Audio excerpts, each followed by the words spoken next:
I kind of consider feminism in general, and Emma Watson in particular, to be kind of like the gift that keeps on giving. I can always count on both to provide me with something truly stupid to amuse me when I'm down.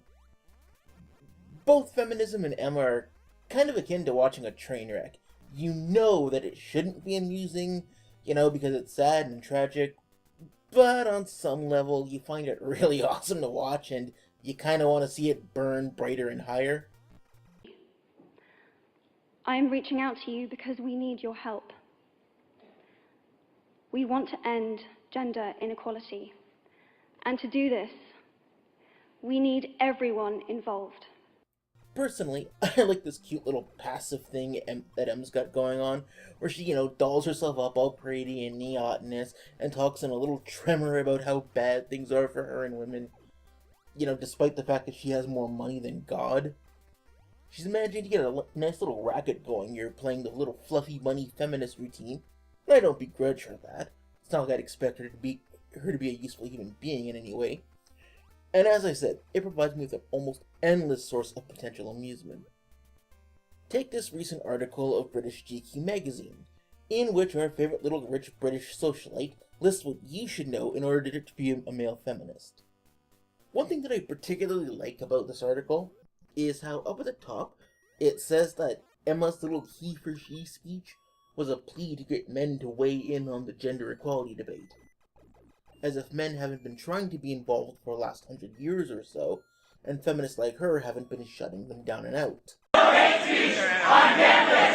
No hate speech on campus! No hate speech on campus! No hate speech on campus! No hate speech!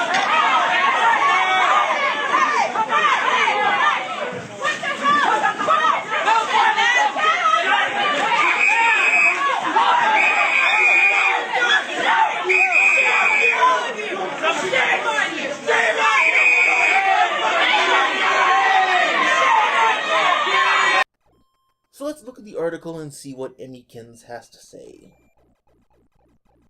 1. It's okay to let your girl pick up the bill before you break out into a cold sweat when throwing down your credit card over the digestive menu. Emma assures that the fourth wave of feminism isn't about killing off chivalry. She says, just because women want equality does not mean that acts of chivalry towards women must end. The idea of chivalry as applied to women was that a man is obligated to serve his lady and after her all other ladies. It was a man's duty to protect and care for women. The very essence of it was service to women. Being British, I would have thought you'd known that, especially since you have a bachelor's degree in English literature and must have covered this shit since that kind of literature only makes up a few centuries of English writing or so. But then again, I guess I shouldn't expect you to know that. You had more important things to do in school, like pretending to be a teeny bopper sorceress and counting the huge piles of cash you perplexingly got handed for it. So basically what you just said is that women want equality, but men still get to serve them occasionally. Awesome reasoning. I'm actually not adverse to the ideas of chivalry necessarily existing. However, the difference here is that when chivalry was practiced, it was a matter of honor. Men who did it were respected and rewarded for their devotion by both women and society. Feminists like you, Emmykins, treat it as an entitlement that is deserved simply because you're women and we're men, rather than a privilege extended to you by men because we actually care about you. Or worse, and more common, you treat it as men oppressing women and being sexist against them, even as you ask that men do them, as you just did now, and as you will in the future. Chivalry is consensual and only becomes a problem when people expect things to be a certain way and follow the status quo. Yes, Emmykins, consensual, but it's not a matter of consent. It's a matter of reciprocation.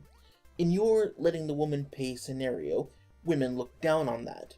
Most guys who let the girl pay won't be getting a second date because she only offers out of polite obligation. It can be a deal breaker to even suggest that you split the check, or if you don't tip enough. Women can get men to consent to just about anything. That's the thing with your version of equality, Emma. It's still men serving women. You just want us to do it willingly instead of because society expects us to, and without the rewards that traditionally went along with it. 2. You shouldn't be ashamed to be a feminist. Emma put it to us straight. If you stand for equality, you're a feminist. I'm sorry to tell you, but you are.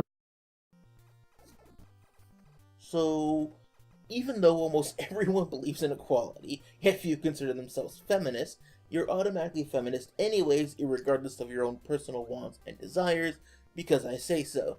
And you have no voice or opinion in the matter. Even if you assert that you aren't, you totally are.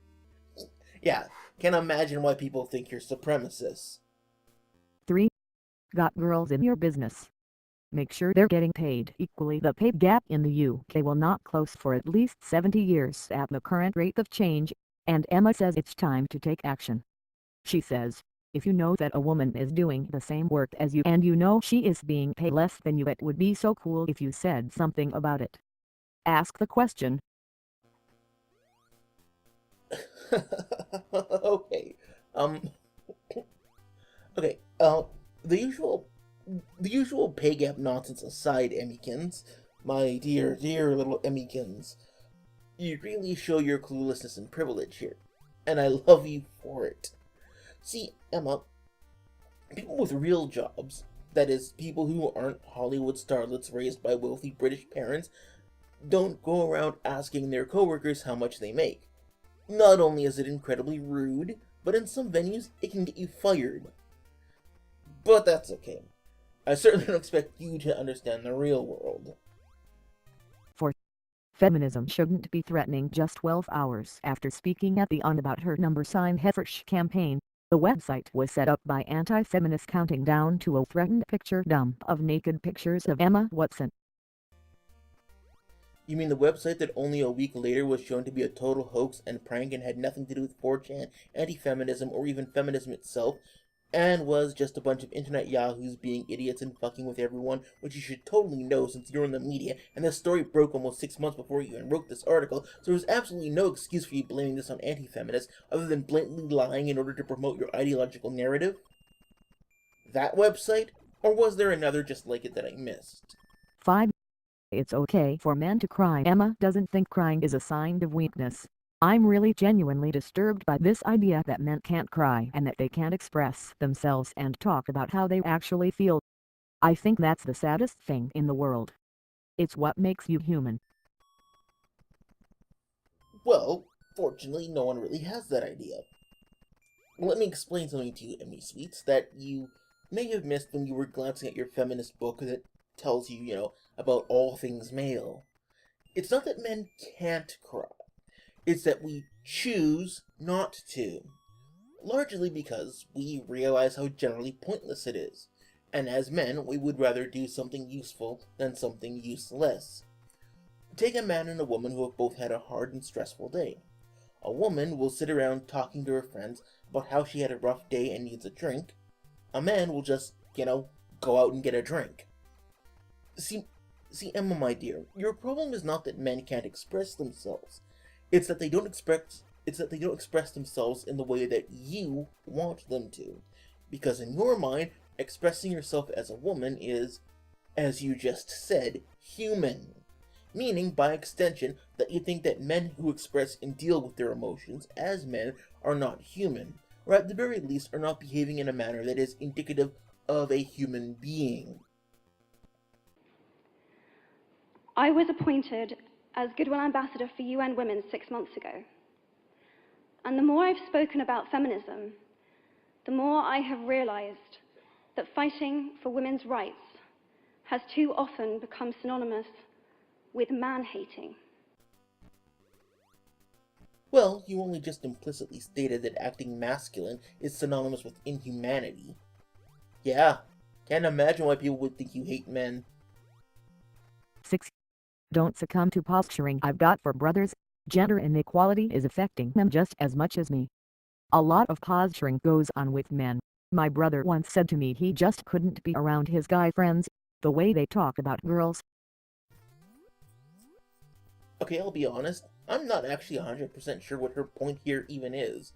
But as near as I can tell, she is basically saying that because her brother is brainwashed by feminism, he can't stand to be around other guys when they talk about women because they don't do it in a feminist-approved manner.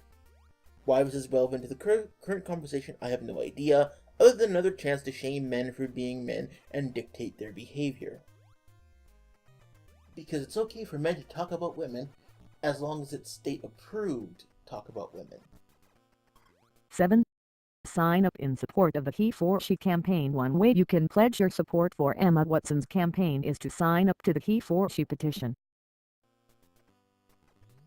I don't know, sounds kinda sexist. Unless she's picking up the bill, of course.